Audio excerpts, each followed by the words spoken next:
The Return of Persephone, Part 1. The Weight of Two Versions. You have spent the day moving between two versions of yourself, the one who has to keep going and the one who is desperately tired underneath. You know this feeling. The effort of holding both at once, of never quite allowing either one to be completely true, of being almost rested but not quite, almost fine but not entirely, moving through the hours carrying something you haven't been given permission to set down. Tonight, you are going to walk beside someone who has been doing this longer than memory, who learned across seasons and centuries that holding two worlds at once is not a burden to be solved. It is simply the shape of a life that knows both the light and the dark, and has stopped asking which one it prefers. Every year she walks back up.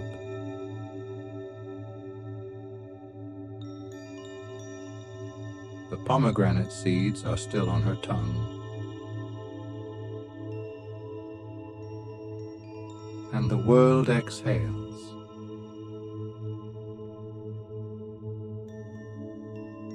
This is the story of Persephone, who learned to live in two worlds, and found that neither one had to be the enemy of the other. You are walking beside her tonight, though she cannot see you, though this happened long before you were born and will happen again long after you are gone. Some stories simply repeat themselves gently enough and slowly enough that anyone tired enough can step inside them.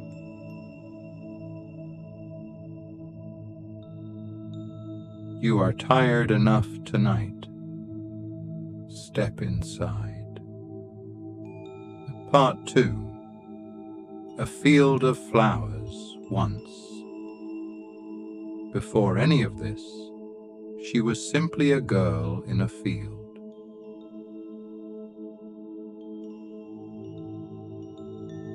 Gathering flowers with her mother in the warm gold light of an ordinary spring afternoon.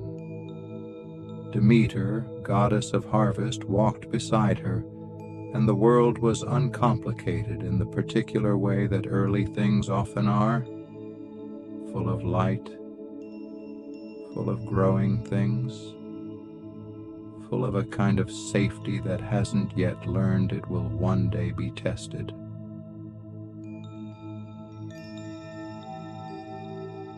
The field was wide and open, the sky above it the particular blue of a day that has no intention of ending. Poppies everywhere, deep red against the green, nodding in a slow breeze that smelled of warm earth and something sweet beneath it. Persephone moved through them without urgency, picking the ones that caught her eye, leaving the ones that didn't, entirely absorbed in the small, uncomplicated pleasure of a beautiful afternoon with nowhere particular to be.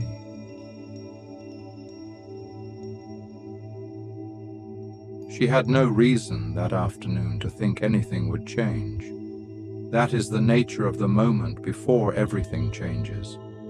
It looks exactly like every other moment. The flowers look the same. The light looks the same. Your mother is beside you, and the breeze is warm, and the world is exactly as it has always been.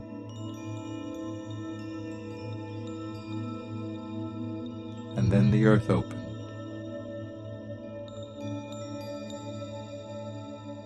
Hades, king of the underworld, lonely in his vast and quiet kingdom below, reached upward into the light and took her down into the dark.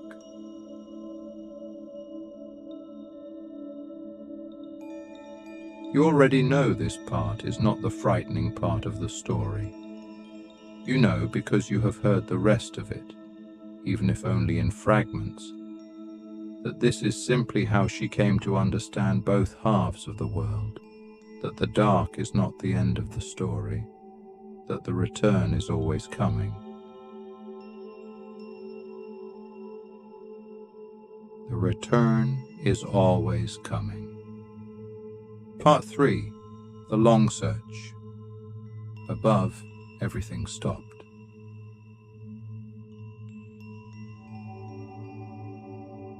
Demeter searched for her daughter across the whole of the known world, every field, every shore, every mountain and valley and river mouth. She called her name into the wind, and the wind carried the sound away without answering. She stopped the harvests. She stopped the growing. The world grew cold and gray and bare, not out of cruelty, but out of the simple fact that a mother who cannot find her child cannot attend to anything else.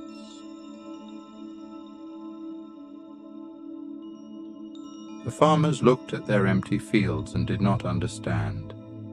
The animals grew thin. The trees forgot how to make leaves. Everything waited, suspended, in the particular stillness of a world that has lost its center and cannot yet find its way back. You may know something of this, the way grief or exhaustion or the particular weight of too many hard days in a row can make the whole world seem to lose its color, not because the world has changed, but because the part of you that was attending to it has had to go somewhere else, has had to go looking for something it has lost. Demeter searched for a season, and another, and another. And eventually the gods intervened, because a world with no harvest cannot sustain even gods, and a compromise was reached, a negotiation between the living world and the quiet world below, an arrangement that neither side fully wanted, but that both sides eventually found they could live with.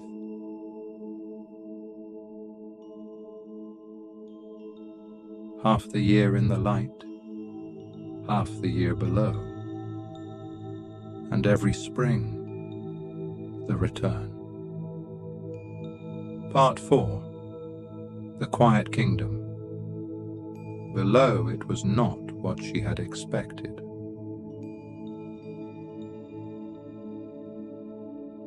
Not punishment, not horror, not the terrifying place that the living imagine it to be, filled with suffering and regret. Simply quiet, a vast, dim, unhurried quiet, deeper than any silence above ground, the silence of a place that has never known wind, has never been disturbed by weather or noise, or the relentless forward motion of the waking world. The halls were enormous, their ceilings lost in dark that was not frightening but simply deep. Rivers ran slowly here, their surfaces dark and still, carrying the murmur of every thought that had ever been released by a tired mind. A sound not unlike the sound of very distant rain. The fields of asphodel stretched wide and pale in every direction, neither beautiful nor bleak, simply present, the way things are simply present when they have stopped being evaluated. And Hades himself, not the monster the stories sometimes made of him, simply a king, quiet like his kingdom, patient like the dark, lonely in the way that very old things that have never been truly seen are always lonely. I did not bring you here to frighten you, he told her in those first strange days, his voice low and even, carrying no apology but no cruelty either. I brought you here because I am tired of this kingdom being only quiet and never also warm. She did not answer him right away.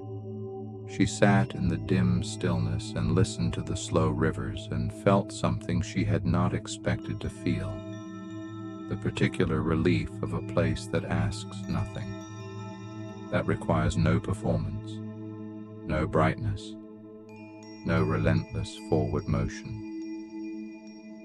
A place that simply holds you in its deep quiet and does not need you to be anything other than what you are.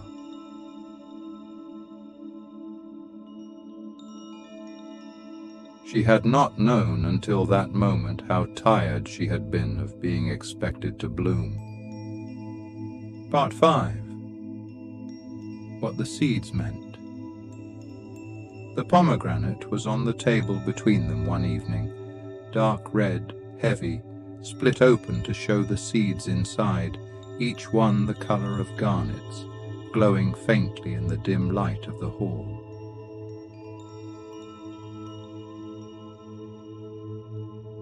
She looked at it for a long time.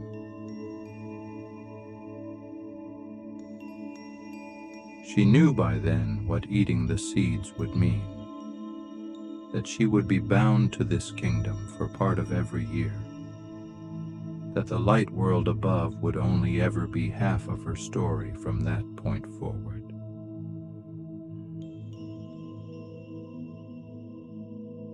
She ate 6 seeds.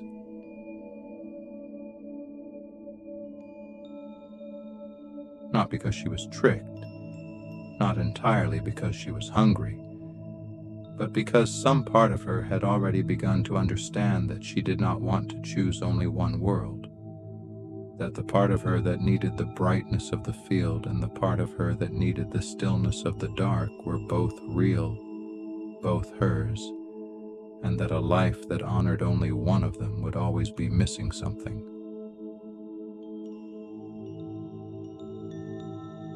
You will not have to choose, Hades told her when the agreement was finally reached, when Demeter's grief had brought the gods to the table and a rhythm had been negotiated out of what had looked at first like only loss. Half the year, you will walk in the light, and everything will bloom because you are there.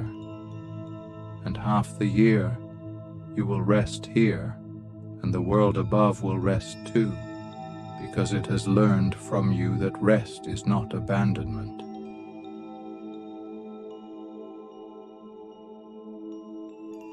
It was, in its own way, the kindest thing either world had ever offered her.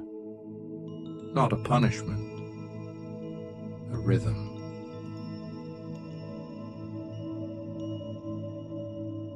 In the quiet of that kingdom, across the seasons of her half-year below, she learned things the bright field had never taught her. That rest is not the opposite of growing, that some seasons are meant to be spent underground, dormant, gathering strength that no one above can see yet. That darkness, properly understood, is not an absence of life. It is simply life, resting, gathering itself, waiting without apology for its next season of light. She thought of her mother often, of the particular gold light of an ordinary spring afternoon. She missed it, but she also increasingly found something here worth keeping, a stillness she could return to, a dark that held her without asking her to perform, a kingdom that was hers as surely as the field above.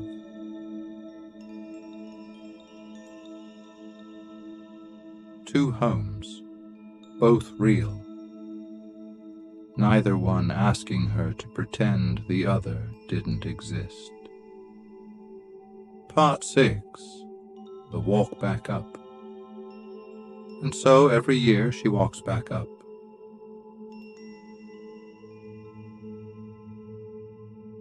Through the quiet halls, past the slow rivers, up the long stone stairway that leads from the deep dark toward the thin line of light that is the world above, growing brighter with each step. The pomegranate taste fades slowly from her tongue as she climbs. The air changes, warmer, then lighter, then carrying the first faint smell of earth and growing things, and the particular sweetness of a world that has been waiting.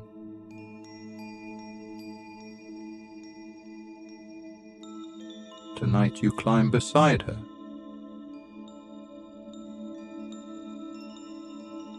You have been carrying something heavy for a long time, not just today, for many days, perhaps for longer than that. The particular weight of someone who has been expected to bloom without ever being given permission to go underground, who has kept going through every season without a half year of darkness to gather themselves in.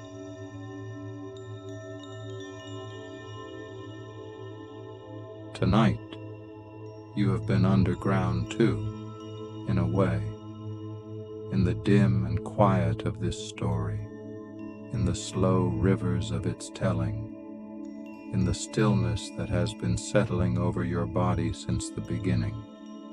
You have rested in the dark, the way she rests in the dark, and now you are walking back, not into the noise of the day, but into the softer light of sleep.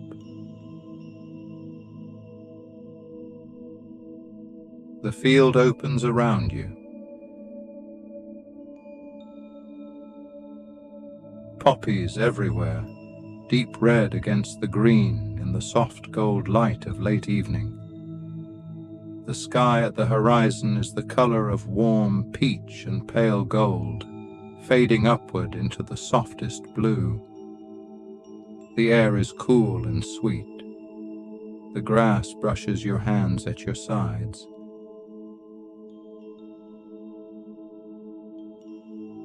She stops walking and turns her face upward, eyes closed, feeling the light on her skin after the long season below.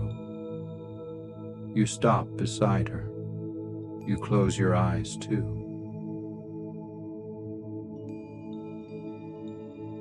Somewhere above this field, her mother feels her arriving before she even sees her, and the world, which has been holding its breath through the long cold months, begins, slowly and completely, to exhale. Part 7. The body in the poppy field. You lower yourself into the poppies.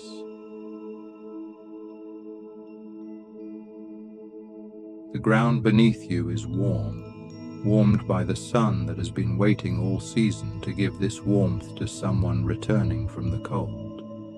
The grass and petals around you form a soft, close shelter, and the smell of the poppies, warm, sweet, a little heavy, the smell of something that was always going to make you sleepy, settles over you completely.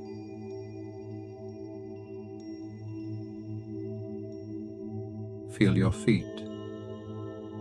They have walked a long way tonight, from the dark halls to the slow rivers to the long stone stairway to this field. They are finished walking.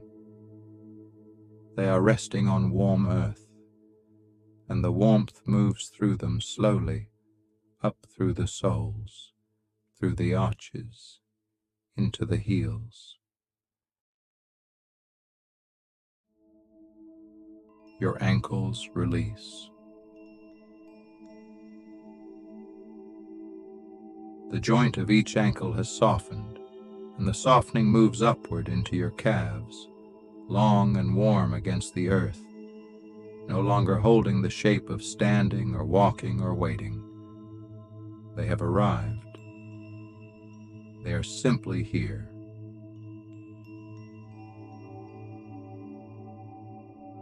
Your knees are still. The tension behind them, the one that accumulates through a long day and a long season and a long walk through the quiet kingdom and back, has let go. Quietly, completely. Your thighs are heavy. Very heavy. The good, warm, finished for tonight heavy of legs that have carried you everywhere you needed to go and are now, finally, being carried in return, held by the earth, held by the poppies, held by the warm field that blooms each year because she returns. And this year she has brought you with her.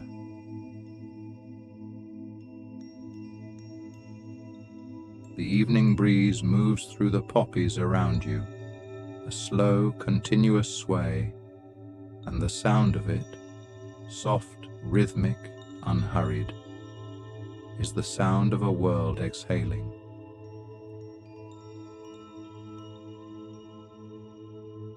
Your hips have settled into the earth. The whole length of your lower back has found the ground and given its posture up to it.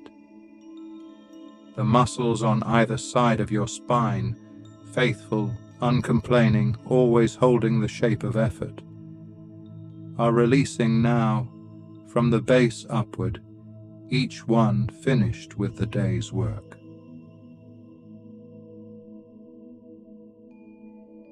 Your belly is soft.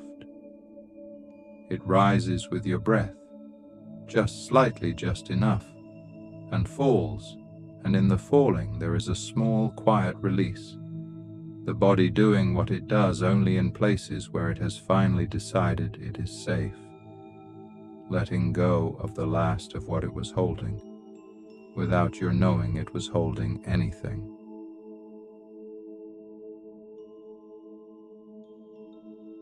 Your chest is open, the compression that lives there by the end of a long day, the weight of everything that pressed in from all sides, has breathed itself out, and what remains is simply space, clean and warm and entirely yours. Your arms are heavy at your sides, lying open against the grass and poppies. Your hands are open, palms up, fingers loosely curled, the particular openness of hands that have stopped reaching, stopped holding, stopped waiting to be needed. They are simply resting in the warm evening, which is enough.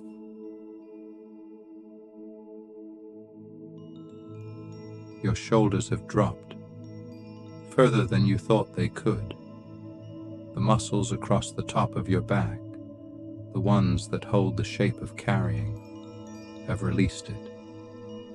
Your back is wide and soft against the warm earth.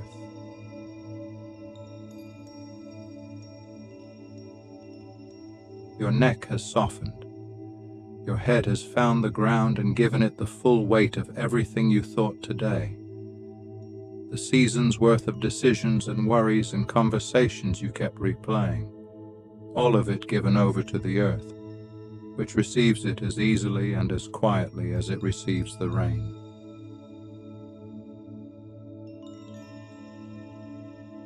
Your jaw has unclenched, the back teeth have parted, your lips are slightly open.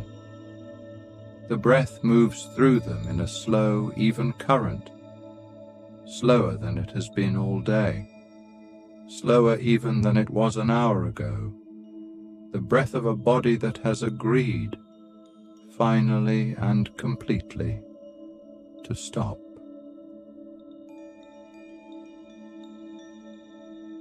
Your face has smoothed into something with no expression, no effort, no performance, just a face in a field in the warm evening light, resting alongside a goddess who has been doing exactly this, resting without apology, without explanation, without asking anyone's permission, for longer than any story can hold.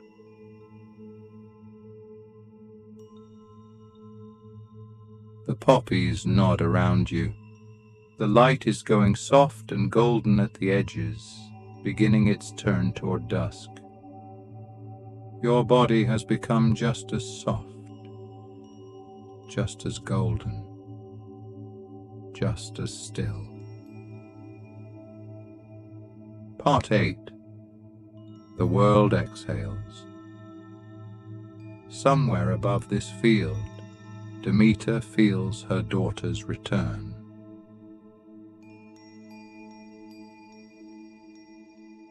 She felt it before she saw it, a warmth moving through the cold ground, a loosening in the air, a returning of something that makes the whole world all at once more willing to go on. The whole world exhales.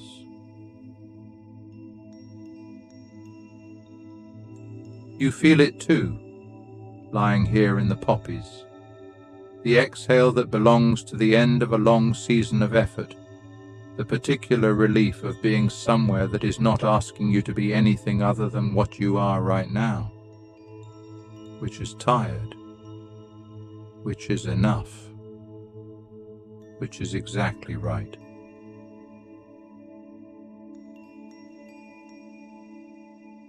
You don't have to choose between your two homes, she seems to say, though she's not speaking to you directly, though this is simply the shape the story takes when it settles into someone tired enough to need it. Some seasons are for blooming. Some are for resting in the dark. Both are yours. Both have always been yours.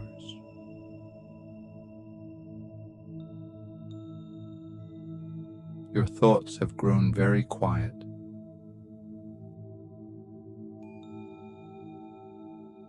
Not gone. Not solved. Simply quiet. The way thoughts grow quiet in places where nothing is asking them to be louder.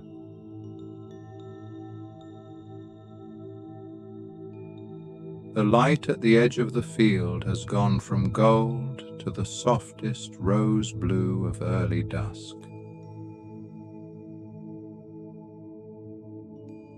The poppies are nodding their heads in the gentlest of evening breezes, each one heavy with its own quiet work, each one done for today.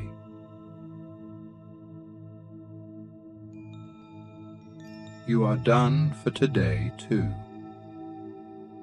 Part 9. Eternal gentle cycle. Your body is very heavy.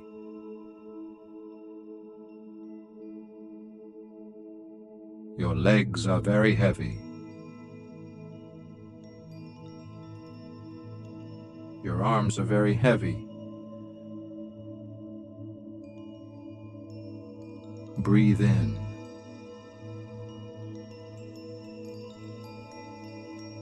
Breathe out. The poppies sway very gently. The dusk settles soft and rose blue.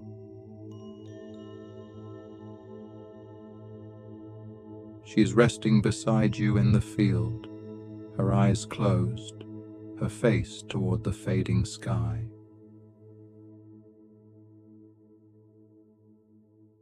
She has done this every year for longer than memory.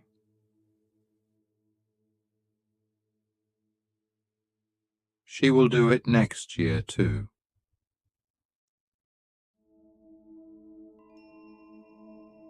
Your legs are heavy.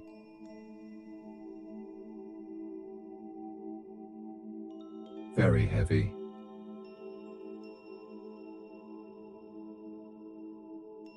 Your arms are heavy. Very heavy.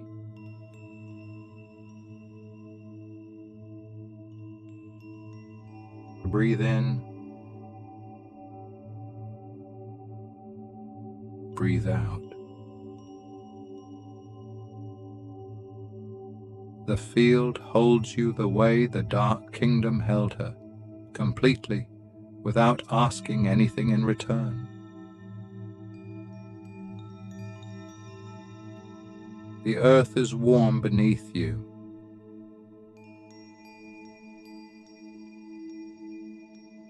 The poppies nod.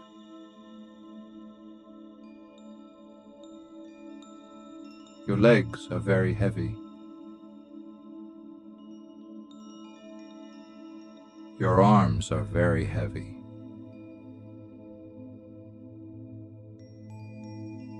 Your breath is very slow.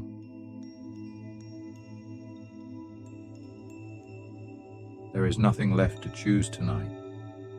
No bright world to perform in. No dark world to fear. Only this field, this dusk, this gentle and eternal cycle that has been turning long before you arrived and will keep turning long after you wake, that asks nothing of you in this moment except to rest when it is your season to rest.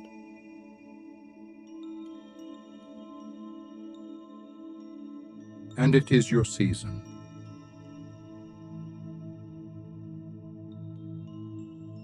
It has been your season for a while. You simply needed permission, and now you have it, from a goddess who learned across centuries that rest is not abandonment, that going underground is not the end of the story, that every return is already on its way.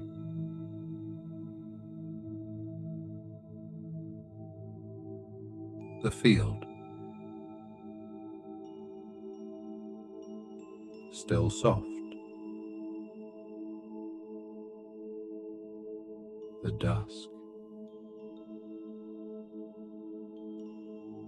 Still settling. The cycle. Still turning gently. Her breath beside you. Slow and even. Your breath. Slower still. You are here.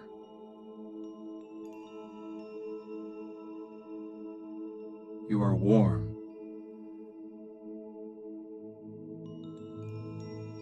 You are safe.